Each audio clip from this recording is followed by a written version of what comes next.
ہر انسان سے محبت کرے اور ایسی محبت کرے کہ اس سے اس کے گناہوں کو دور کر کے نیکی کے راستے پر لے کے آئے۔ اولیاء کرام کا سب سے بڑا درس یہی ہے، جیسا کہ کل رسم چراغیں تھی اور یہ ہمارا جو پنڈال تھا سب بھرا ہوا تھا، سب محبت والے لوگ، دور دراز سے، گاؤں والے لوگ، شہر والے لوگ، لاہور سے، ملتان سے، چیچا وطنی سے، آپ کے سب مرید یہاں موجود تھے کہ رات جب چراغیں روشن کی گئی تو بہت بڑا اجتماع تھا جو میلاد کی شکل میں تبدیل ہو گیا۔ یہ سب جو گھروں میں لوگ تھے جن کو پتہ نہیں تھا اور دل میں خیال آ گیا، یہ کون دینے والا ہے خیال؟ اللہ۔ یہ اس بادشاہ کی محبت ان کے دل میں گئی اور ان کو خیال آیا کہ ہم نے اس ولی سے محبت کی تھی، آج اس ولی کی درگاہ پر رونق ہے، ہم نے وہاں پر شامل ہونا ہے، جا کے فیض اٹھانا ہے۔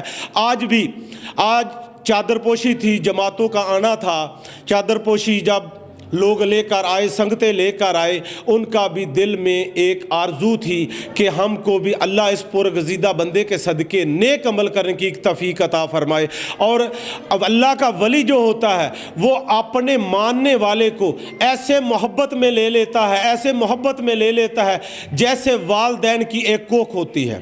جیسے اللہ کی ذات قرآن کریم میں فرما رہا ہے کہ میں انسان کو 70 والدین سے زیادہ محبت کرتا ہوں، اسی طرح اللہ کا جو پرگزیدہ انسان ہوتا ہے اس کو کسی سے لالچ نہیں، کسی کی دولت سے لالچ نہیں، کسی کی زمین و زر سے لالچ نہیں، بس ایک لالچ ہوتا ہے کہ یہ بریائی کے راستے پر نہ جائے، حق کے راستے پر چلے۔ یہ فرمائیے گا، نوجوان نسل جو ہے آپ دیکھتے ہیں بے روی کا شکار ہے، جس طرح آپ نے بھی بات کی ناظرین، والدین کی نافرمانی کے ساتھ ساتھ اگر دیکھیں تو اور کئی خرافات جو ہیں وہ بھی معاشرے کی تباہی کا باعث بن رہی ہے۔ تو یہ بتائیے گا اولیاء کرام کی کیا تعلیمات ہیں نوجوانوں کے حوالے سے، کس طرح سے وہ خود کو بہتر بنا سکتے ہیں، اپنی جو کس طرح سے اپنا من پکیزہ کر سکتے ہیں، اپنے نفس کی پکیزگی جو ہے وہ تزکیہ نفس کر سکتے ہیں؟ سب سے پہلے تو آپ نے بہت اچھا سوال کیا۔ سب سے پہلے تو بات یہ ہے کہ ہمارے والدینوں کو چاہیے کہ وہ اولاد کی ایسی ترتیب کرے کہ اس کو سچ بولنا اور حق پہ چلنے کی عادت ڈالے۔ جب والدین حق سچ پر رہے گا، حق سچ بولے گا، نماز کی اطاعت کرے گا، رزق حلال کمائے گا اور رزق حلال اولاد کو کھوائے گا، اس کے دل میں اور ذہن میں وہ باتیں آئے گی جو اس نے والدین سے لی۔ جیسے غوث اعظم سرکار کے والدین نے بولا کہ آپ نے جھوٹ نہیں بولنا، اور آپ نے ساری زندگی جھوٹ نہیں بولا۔ اسی طرح کوئی بھی اولیاء کرام ہے، اس نے جھوٹ چگلی سے، ہر شیطانی شر سے دوری کی اور اللہ کی رحمت حاصل کی، اللہ کی خوشنودی حاصل کی۔ آج جو ہماری نسل ہے وہ نماز قرآن سے دور ہو گئی، والدین کی فرما بردار نہیں رہی، اسی لیے کہ جو آج جو ہماری نسل پر زوال آ رہا ہے وہ سب سے بڑا یہی ہے کہ وہ والدین کے گستاخ ہیں، نماز سے دور ہیں، قرآن سے دور ہیں، ان کا سونا ایسا سونا جیسے کہ نماز قرآن کو جانتے نہیں۔ جب نماز قرآن کا وقت ہوتا ہے تو وہ سوتے ہوئے ہیں، سوئے ہوئے پڑے ہیں۔ والدین کہہ رہا ہے تو اولاد گستاخی سے بات کر رہی ہے، غلط بازی سے بول رہی ہے۔ ایسی جو اولاد ہے جو دوسرے کو ملے گی تو اس کے دل میں بھی وہی غرور، گندگی، تکبر پیدا کرے گی۔ ولی وہ سبق دیتا ہے جس سے انسان کا غرور، تکبر ختم ہوتا ہے۔ جب انسان کا غرور، تکبر ختم ہوتا ہے تو اللہ کی ذات اس کے دل میں خاص اپنی رحمت اور محبت ڈال دیتی ہے۔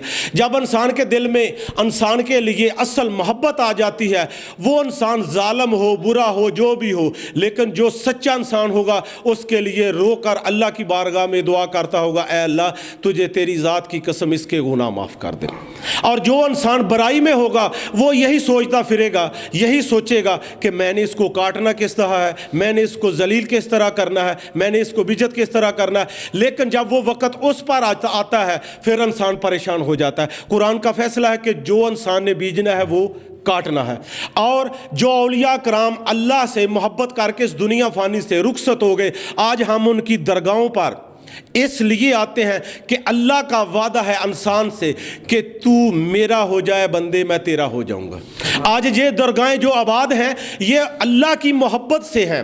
اللہ کیسے محبت دے رہا ہے؟ ولی کامل کی روبرو۔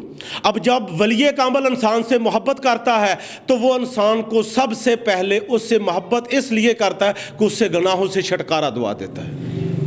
یہ فرمائیے گا، آپ دیکھتے ہیں کہ جو اولیاء کرام ہیں، بزرگان دین ہیں، بڑی سادہ زندگی گزارتے ہیں، جی۔ لیکن جب وہ اس دنیا سے پردہ کرتے ہیں، رحلت فرماتے ہیں، تو آپ دیکھتے ہیں کہ بڑے بڑے جو کابرین ہیں، بڑے بڑے کلگی والے جو لوگ ہیں، پھر ان کی درگاہ پر آتے ہیں اور وہاں گڑ گڑا ہوتے ہیں کہ آپ دیکھتے ہیں یہ کیا کمال ہے کہ مطلب امیر لوگ جو ہیں جنہیں ہم اپنے تگڑے لوگ، چودھری ٹائپ لوگ بھی کہہ سکتے ہیں، جی جی، تو پھر وہ اس درگاہ پر ہوتے ہیں، یہ کیا فیض ہے؟ اس حوالے سے پوچھا جاتا ہے۔ اللہ کی ذات میں بہت بڑی طاقت ہے، وہ ان اللہ علی کل شیء قدیر ہے۔ اس کا جو دوست ہوتا ہے ولی اللہ، اس کا معنی ہے اللہ کا دوست۔ ایک انسان اپنے کسی دوست کو نیچا نہیں کر سکتا۔ انسان جس کا خون حلالی ہوگا تو وہ تو خداوند کریم کی ذات ہے جو ہر جگہ ہر چیز پر قادر ہے۔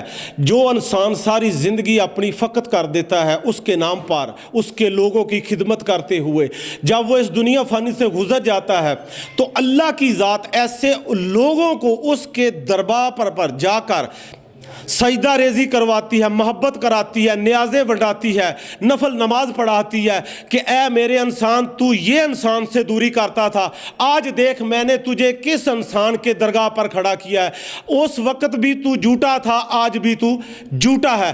اس انسان سے سبق حاصل کر لے کہ اس نے میرے سے محبت کی، لیکن نہیں، محبت میں یہ دنیا چھوڑ کر میرے پاس آ گیا۔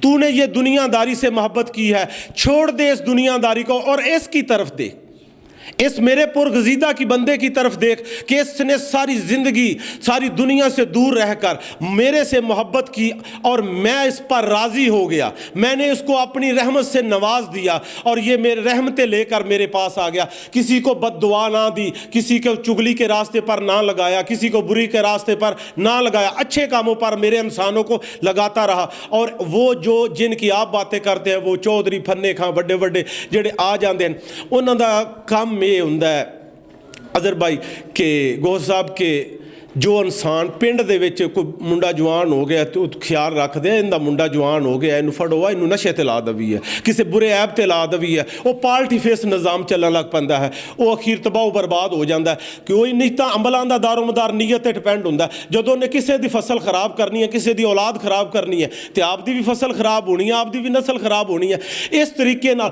ولی محبت کرتا ہے، مخلص ولی محبت کرتا ہے سچی، اس لیے ولیوں کی درگاہ اس لیے آباد ہوتی ہے کہ اس نے اللہ سے پاک محبت کر کے رحمت حاصل کر کے لوگوں کو نیکی کے راستے پر لگایا ہوتا ہے۔ یہ درسگاہ ہوتی ہے انسان کے لیے۔ انسان اس لیے چل کر کھینچے چلے آتے ہیں درگاہوں پر کہ وہاں سے ان کو سکون ملتا ہے، اچھی باتیں ملتی ہیں، اچھی تبلیغ ملتی ہے۔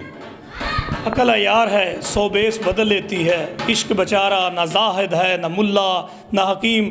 جو اللہ کے ولی ہیں ان کی درگاہیں آباد ہوتی ہیں، وہاں سے لوگ روحانی سکون حاصل کرتے ہیں۔ اسپریچول سائنس یہ کہتی ہے کہ جو لوگ اللہ کی محبت میں خود کو خالص کر لیتے ہیں، ان کے پاس بیٹھنے والے بھی قلبی اور روحانی سکون حاصل کرتے ہیں۔ اعلیٰ بذکر اللہ تطمئن القلوب، اللہ کے ذکر کے سوا کہیں اور سکون نہیں، اگر سکون ہے تو اللہ کے ذکر میں۔ یہ فرمائیے گا بابا جی کا کوئی خاص پیغام، کوئی خاص کلام جو اکثر وہ ڈسکس کیا کرتے ہوں، وہ بات کیا کرتے ہوں، اکثر وہ بات کیا کرتے ہیں؟ پیر و مرشد کی شادی نہیں تھی اور یہ ان کا ایک ستیلی بہن تھی جو وہ اہل حدیث سے تعلق رکھنے لگ گئی کہ آپ میرے پاس رہتے تھے، قرآن کے حافظ تھے، تو ہر وقت قرآن پڑھتے رہتے تھے، تو گرم طبیعت والے تھے کہ اتنی گرم طبیعت، جلالی طبیعت والے تھے کہ کسی نے اگر غلط کام کیا تو اس کو اکیلا ڈانٹا نہیں، بہت ہی اچھے طریقے سے ڈانٹا اور اس سے پھر محبت کی، ایسے محبت کی کہ کچھ دن اس کو اپنے پاس ہی رکھنا اور روتے رہنا کہ اے اللہ تجھے تیری رحمت کی قسم اس کے گناہ معاف کر دے، اسے حق کے راستے پر چلا دے۔ آپ کے جتنے مرید ہیں آج بھی ادھر بیٹھے ہیں، سب جتنے بھی ہیں، آپ کا سب سے بڑا یہ مریدین کو آرڈر تھا کہ والدین کی صبح جب اٹھو وضو بعد میں کیا کرو، والدین کے قدموں کا بوسہ کیا کرو۔ دوسرا، نماز کی پابندی کیا کرو۔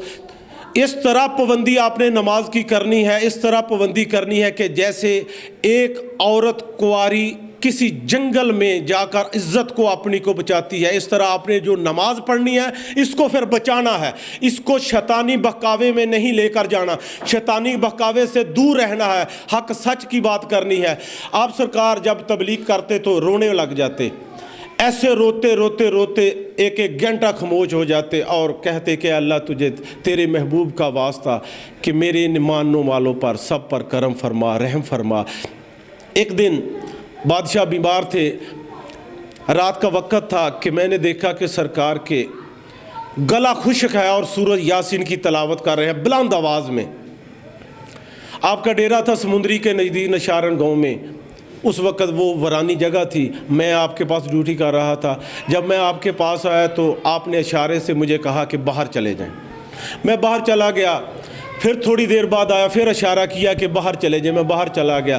جب تیسری دفعہ اندر آیا تو سرکار فرمایا کہ بیٹے آج وہ لوگ یہاں پر آئے تھے کہ جنہوں نے مجھے پیغام دیا ہے کہ اے حافظ دلشاد شاہ، آپ کی ڈیوٹی اللہ منظور کر لی ہے، آپ پر راضی ہو گیا، تھوڑے عرصے کے بعد آپ کو پیغام آ جائے گا، جس کے بعد آپ 1.25 مہینہ دنیا فانی میں رہے، اور جب 11ویں آئی دعا سے چند منٹ پہلے آپ کی روح پرواز کر گئے، اور آپ آخری وقت تک یہی کہتے رہے کہ والدین کا ادب کرے اور نماز کی پابندی کرے۔ آپ جب کہیں پہ بھی مولا علی کا میلاد ہوتا تھا تو آپ کی کوشش ہوتی تھی کہ پیدل چل کے جائیں۔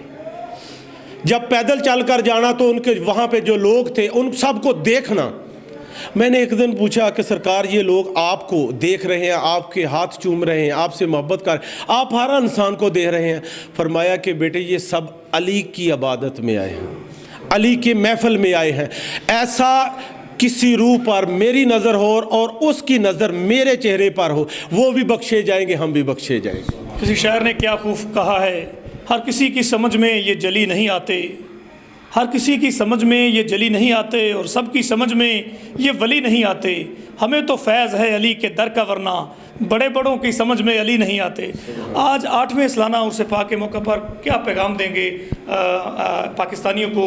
مختلف طرح کے حالات میں پاکستان اس وقت گرا ہوا ہے، عالم اسلام جو ہے وہ پاکستان کی طرف دیکھ رہا ہے، پاکستان مختلف مسائل کا دچار ہے، کیا کہیں؟ آپ نے بھائی گوہر بہت اچھا سوال کیا کہ اللہ عالم اسلام پر خاص رحم فرمائے، اللہ محمد اور آل محمد کے صدقے ملک پاکستان کی اندرونی بیرونی سازشوں سے محفوظ فرمائے کہ آج جو وقت گزر رہا ہے، یہ ہمارے جو بڑے سیاستدان ہیں یہ خود ہی ہمارے عوام کی کمزوری پیدا کر رہے ہیں، ایک دوسرے کو اپنی سیاست میں لپیٹ کر۔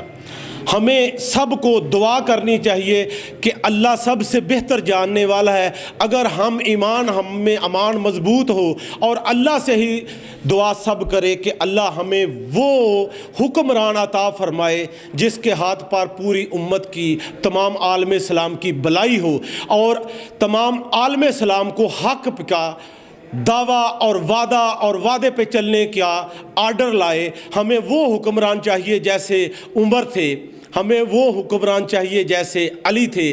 اگر عالم اسلام کا بول بالا چاہیے تو ہمیں اولیاء اللہ کی درگاہوں پر جانا ضروری ہے، علی کے نام سے محبت ضروری ہے۔ اگر ولی سے محبت ہے تو علی سے محبت ہے، اگر ولی سے محبت نہیں تو علی بھی ہم سے دور ہے۔ اس لیے دور ہے کہ علی کو اگر سمجھا ہے یا مانا ہے تو اللہ کے ولی نے مانا ہے۔ اگر اللہ کے ولی جگہ جگہ اپنے آستانے سجا کر بیٹھے ہیں، جیسے داتا حجویری بادشاہ، بابا فرید الدین گنج شکر، عثمان مروندی، قلندر بادشاہ، سلطان عارفین، گنج شکر، نوشو پاک سرکار، ایسے جو درگاہ ہیں جن درگاہوں سے جو لوگوں نے اپنے ایمان کا بھی سلامتی لی اور ملک پاکستان کے لیے بھی وہ چیزیں حاصل کی جو آج ملک پاکستان کو قائم و دائم لے کر چل رہی ہیں۔ سیاست بیس پہ جو بات ہے، جہاں پہ ہماری نسل جو چل رہی ہے، یہ ہماری بھی دعا ہے، اور گوہر بھائی آپ بھی دعا کرے کہ اللہ سب کو ایمان کی دولت سے مالا مال فرمائے۔ یہ جو دنیا کا مال ہے نہ کوئی لے کر گیا ہے اور نہ کسی نے لے کر جانا ہے۔ اگر یہ اتنا عزیز ہوتا، اتنا پیارا ہوتا تو سب سے دنیا کا مال زیادہ نبی اور علی کے پاس ہوتا۔ ان کے پاس کیا تھا؟ محبت، ایمان، جو کسی کے پاس نہیں۔ علی جیسا ایمان کسی کو نہیں ملا، نبی جیسی محبت، عاجزی، ایمان کسی کو نہیں ملا۔ آج جو لوگ ان کاموں میں